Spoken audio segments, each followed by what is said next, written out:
Hola, ¿cómo están? Yo soy Bricenio Carrera y bienvenidos a mi canal. Acá vamos a hablar en esta oportunidad de TAP. TAP es una plataforma pública de pagos digitales impulsada por el BCR, que ya ingresará en estos meses en prueba. Es transferencias de pagos automáticos peruanos. En este caso, TAP lo que apunta es de que sea una plataforma digital donde diversos bancos, cajas, fintech puedan conectarse y nosotros los usuarios podamos utilizar esta aplicación para realizar pagos distintos. Vamos a ir paso a paso explicando distintos conceptos con argumentos entendibles e incluso con analogías. ¿Ok? Vamos a suponer este escenario. Por ejemplo, entramos a una bodega y vemos de que tiene algunos productos que nos gustan, compramos y le decimos, te voy a pagar con Yape. Esa bodega te decía, no, yo tengo Plin. Uy, entonces no podías pagar. Eso era exactamente lo que pasaba hace unos pocos años en nuestro país. Cada billetera digital funcionaba por su lado. Por un lado, Plin hacia Plin, Yape hacia Yape. Así que nosotros, incluso las fintech estaban desconectadas. No se podía pagar por estas aplicaciones. Ahora, después de esto, ¿qué obteníamos? Que los resultados de nuestro sistema financiero, digamos, estaba fragmentado. Para resolver este problema, el Banco Central de Reserva del Perú lanzó la estrategia de interoperabilidad de pagos minoristas. La idea para esto era simple pero bastante ambiciosa. Por ejemplo, se quería de que cualquier persona que pueda enviar o recibir dinero lo haga desde cualquier aplicación sin importar la que esté usando. Es decir, de APE a Plin, de Plin a Yape, para que no haya problema con esto. Distintos sistemas financieros interconectados y que se podían comunicar entre sí. Es como un correo electrónico, por ejemplo. Tú puedes enviar un correo electrónico de Gmail y te va a llegar a Hotmail. Y así de diversos proveedores de correo y no vas a tener problemas. Eso es lo que se hizo al interconectar Yape con Plin y viceversa, ¿no? En este caso, se está impulsando, parezca que en Lima ya no tanto, pero al interior del país depende muchísimo del dinero en efectivo. Y el dinero en efectivo obviamente trae sus riesgos, ¿no? Por ejemplo, genera inseguridad, altos costos, informalidad y todo eso. Ahora, el BCR busca construir una infraestructura moderna para que se hagan los pagos totalmente digitales y esto está siendo inspirada en algunos casos de éxito como es Pix en Brasil y UPI en India. En este caso, la estrategia es de 4 fases. La primera fase, por ejemplo, arrancó en 2023 que permitió conectar las billeteras digitales entre sí, las que ya les comenté, Yape, Aplin, Plin, Ayape y dejaron de ser islas, sino que ya se podía enviar dinero entre ambas aplicaciones. Luego de esto tenemos la segunda fase, aquí ya se volvió mucho más avanzado, se empezaba a hablar de los códigos QR, es decir, los comercios, tú llegabas y no necesariamente tenías ya que preguntarle a este código QR de qué es, simplemente un código QR y podías pagarle de distinta forma, puede ser con Yape o con Plin. El dinero además se podía mover las 24 horas del día, bastante rápido y todos los días de la semana. Y lo más importante de esto era que no necesariamente tenía que ser desde el mismo banco o dentro del mismo banco, sino que a distintos bancos. Ahora, la tercera fase. Y aquí viene lo que más el sistema financiero está buscando, es la digitalización. Ya no solo que tienen que participar los bancos, sino que también entran las cajas, fintech, cooperativas, cajas rurales y todo eso. El objetivo obviamente es que se tiene que democratizar el acceso al sistema financiero, incluso sin importar de que tengas una cuenta o una tarjeta en un banco tradicional. Después de esto tenemos la cuarta fase. Y la cuarta fase es donde ya vamos a hablar este tema que ahora nos convoca. Es clave, por ejemplo, la iniciación o este concepto que nosotros debemos entender de iniciación de pagos. ¿Qué significa la iniciación de pagos? Es una aplicación que autorizada por el usuario puede iniciar pagos directamente desde tu cuenta bancaria siempre y cuando obviamente tú le des los permisos, ¿no? Por ejemplo, imagina una aplicación de delivery, transporte o lo que sea. Hoy normalmente tendrías que ingresar al banco, transferirle y luego verificar el pago, ¿no? Con la iniciación de pagos, la misma aplicación podría hacer el cobro automáticamente desde tu cuenta sin que tengas que salir de la aplicación. Por ejemplo, las empresas, para este caso, las empresas que hagan esos servicios se llaman PSIP o proveedores de servicio de iniciación de pago. Es aquí donde ingresa a tallar el BCR con la nueva iniciativa de la plataforma TAP, que es una infraestructura de pagos interoperables impulsada obviamente por el Estado a través del BCR. Busca crear una plataforma de tecnológica donde bancos, billeteras, fintech, comercios y ampliaciones de más financieras que puedan conectarse usando reglas y estándares comunes para entender este sistema.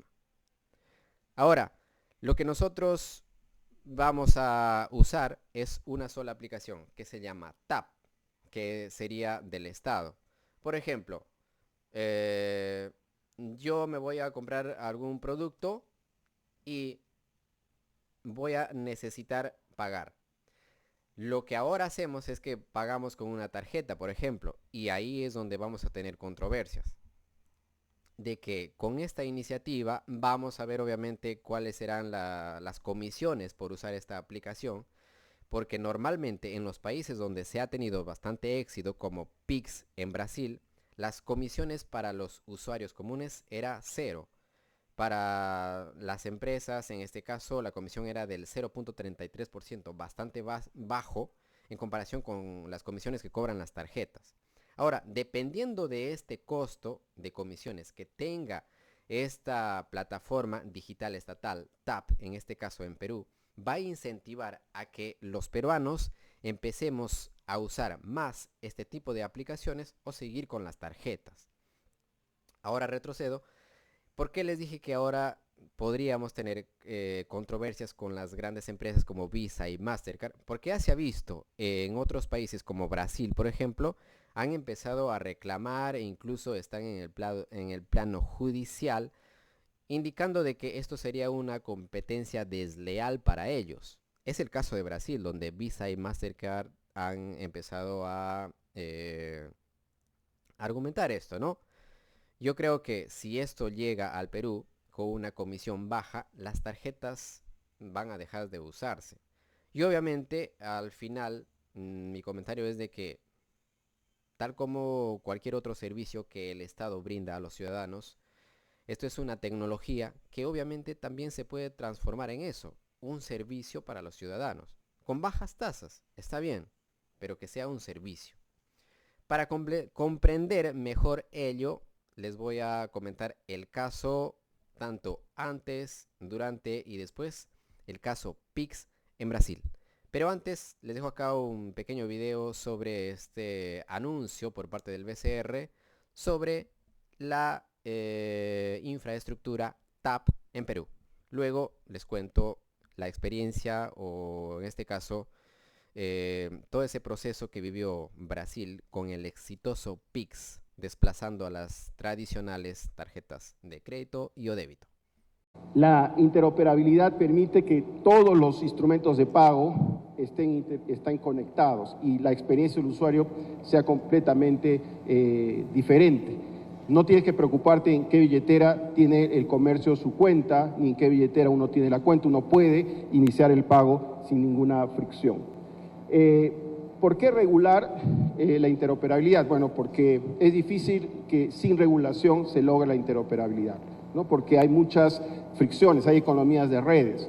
Entonces, si no hay la regulación, usualmente se tienden a generar ecosistemas cerrados, fragmentados, que al final, como ya he mencionado, debilitan las ventajas potenciales de la masificación del sistema de pagos. Hicimos la regulación en fases porque queríamos aprovechar al máximo lo que se había avanzado. Primero interconectamos las billeteras más grandes, luego todos los participantes de la Cámara y finalmente las empresas de dinero electrónico. Actualmente la interoperabilidad ha logrado que estén interconectados muchas más entidades, muchos más instrumentos de pago.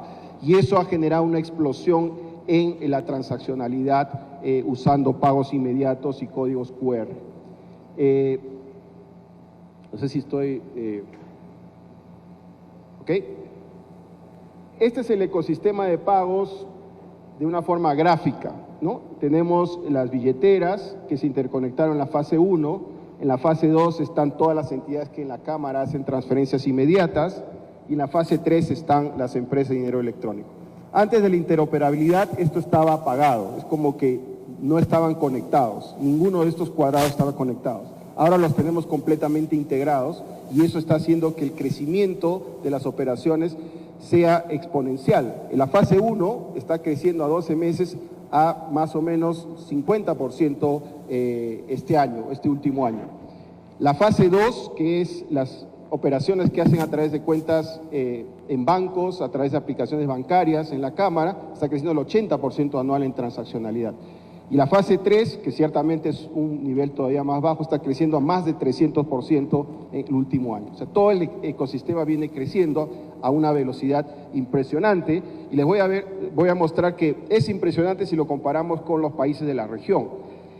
Para tener una idea de escala, en el año 2019 todo el ecosistema, sumando tarjetas de crédito, tarjetas de débito, transferencias inmediatas, todo lo que son pagos de bajo valor, eran 159 millones de transacciones mensuales. En diciembre último hemos hecho como ecosistema 1.500 millones de transacciones en un mes. Entonces, para que ustedes se den cuenta de la escala en el crecimiento de estas operaciones. Acá tenemos una comparación con los países de la región. En el eje, para poder hacer comparable, son los pagos por persona adulta por año. Ciertamente Brasil nos lleva a la delantera. Pix es una experiencia exitosa en Brasil. Antes de Pix, enviar dinero en Brasil era casi un problema. Imagina que para transferir $20 a un amigo tenías que esperar hasta 2 días hábiles, pagar una comisión de $3 y además solo podías hacerlo entre 9 de la mañana y 5 de la tarde. Así funcionaba Brasil en el 2019. En ese entonces, las transferencias entre bancos diferentes costaban entre $1 y $3 por cada operación, obviamente, y podían demorar hasta 48 horas. Las tarjetas de crédito y de débito cobraban más de 2% de comisión a los comercios y esto también le sumamos de que 45 millones de brasileños no contaban con tarjetas de crédito y o débito, es decir, estaban completamente excluidos del sistema financiero. La cuestión ya no era de que si Brasil necesitaba una transformación, sino quién la iba a impulsar. Y la respuesta a esto llegó de parte de que tal vez nadie lo esperaba, llegó desde el Estado a través del Banco Central. En 2019, en febrero, el Banco Central de Brasil anunció un proyecto que parecía imposible. Querían crear un sistema de pagos instantáneos, gratuito para las personas, disponible las 24 horas del día y los 365 días del año, incluyendo feriados y domingos. Y obviamente no sería una aplicación creada por una startup de Silicon Valley, ni un servicio de Google y o Apple, sino que sería una infraestructura pública administrada y creada por el Estado y que apuntaba a ser obligatoria para los bancos que cuenten con una cantidad de clientes superior al 500.000. Ahora, el 16 de noviembre del 2020, en plena pandemia de COVID-19, Pix fue lanzada oficialmente. El momento fue ideal, obviamente, con gran parte del mundo paralizado. Millones de brasileños abrieron sus primeras cuentas bancarias en Pix para recibir las ayudas del Estado. En este caso, justamente esos nuevos usuarios le dieron un gran repunte e ingresaron al sistema financiero utilizando Pix. La expansión fue enorme. En apenas un año, 100 millones de personas ya lo utilizaban. En solo 4 años, Pix se convirtió en el medio de pago más usado en Brasil. superando al efectivo y a las tarjetas de crédito y o débito. Para el 2024, el 93% de la población adulta brasileña ya utilizaba Pix. Es impresionante cómo un sistema creado por un Estado, es decir, público, logró lo que en muchos años ninguna de las empresas privadas y competentes habían logrado en ese mercado. ¿Por qué? Porque el costo para los usuarios era cero. Para los comercios, en este caso la comisión era del 0.33%, muy por debajo del 2.34% promedio que cobraban las tarjetas de crédito y o débito en ese entonces. Incluso hay un comentario del 2025 del economista y premio Nobel Paul Krugman que resumió la situación en julio del 2025 diciendo que Brasil había creado el futuro del dinero y que Pix estaba logrando lo que las criptomonedas habían prometido durante años, pero nunca pudieron cumplirlo. Ahora, los primeros afectados no fueron los bancos, sino Silicon Valley. Cuando Pix comenzó a crecer, uno de los grandes afectados fue Mark Zuckerberg. Digo esto porque en el 2020 Meta anunció la llegada de WhatsApp Payment a Brasil. En ese momento Brasil era el mercado más importante para WhatsApp, ya que contaba con más de 120 millones de usuarios. La propuesta para Meta era clara y sencilla. Si la gente ya usa WhatsApp y cuenta con este servicio todos los días, también la puede usar para realizar sus pagos y compras cotidianas. Sin embargo, acá viene el pero. El Banco Central bloqueó inicialmente este lanzamiento alegando motivos técnicos y o preocupaciones sobre la estabilidad financiera. Muchas personas dentro de la industria sospecharon que la verdadera razón era proteger a Pix, que todavía en ese entonces no había sido lanzada oficialmente, y ellos sabían si dejaban que se lance WhatsApp Payment, el mismo estado se iba a enfrentar a ellos, sabiendo que era un monstruo gigante a partir desde el primer día con millones de usuarios. Así que WhatsApp Payment tuvo que esperar y finalmente llegó en mayo del 2021, es decir, 6 meses después de que fue lanzado Pix. Bueno, para ese entonces Pix ya dominaba ciertamente el mercado.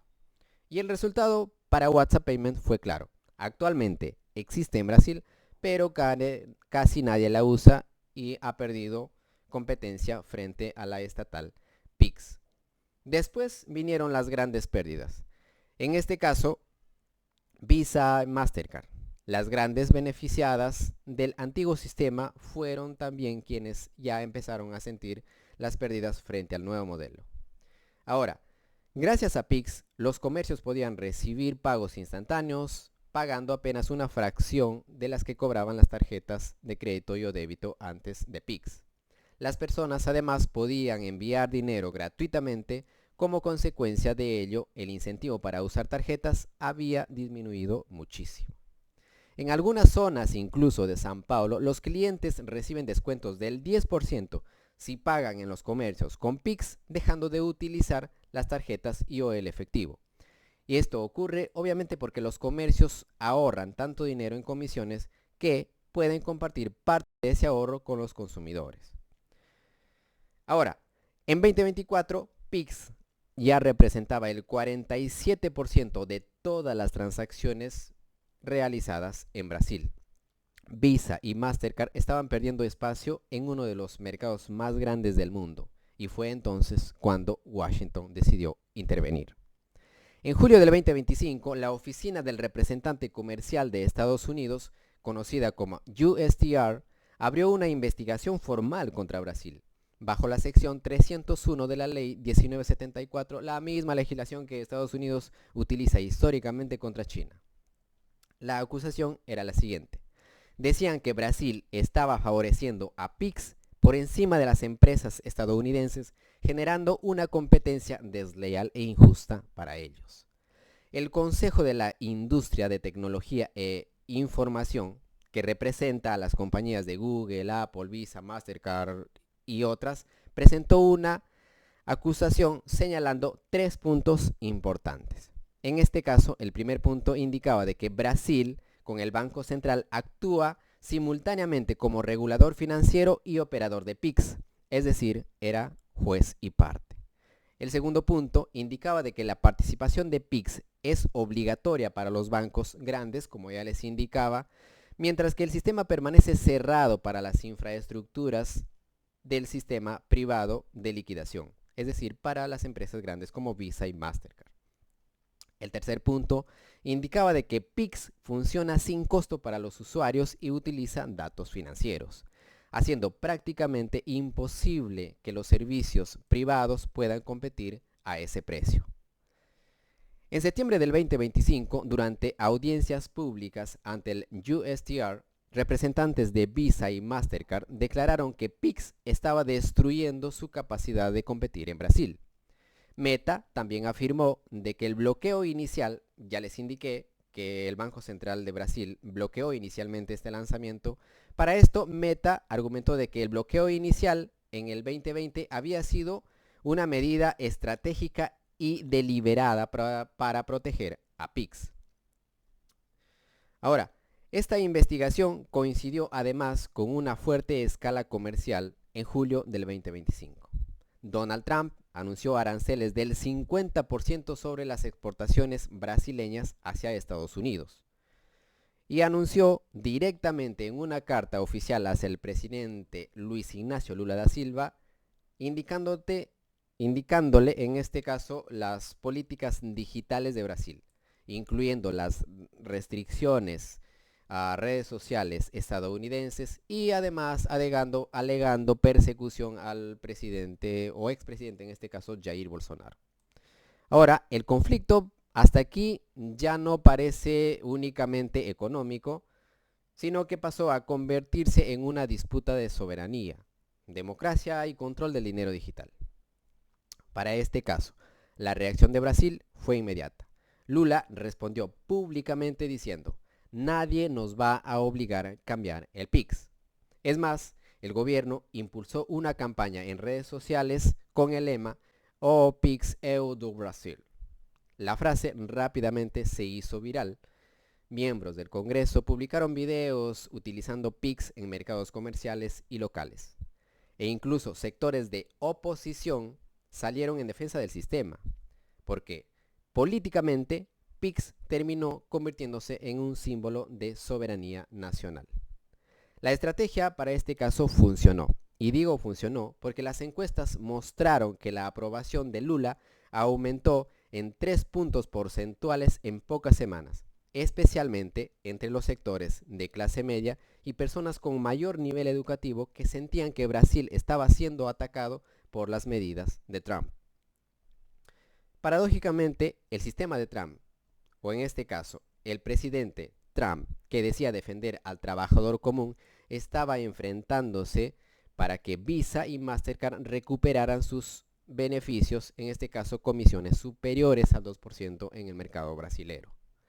También respondió, en este caso, Brasil desde el plano jurídico. Presentó una denuncia ante la Organización Mundial de Comercio argumentando de que la investigación de USTR carecía de fundamentos legales y sólidos.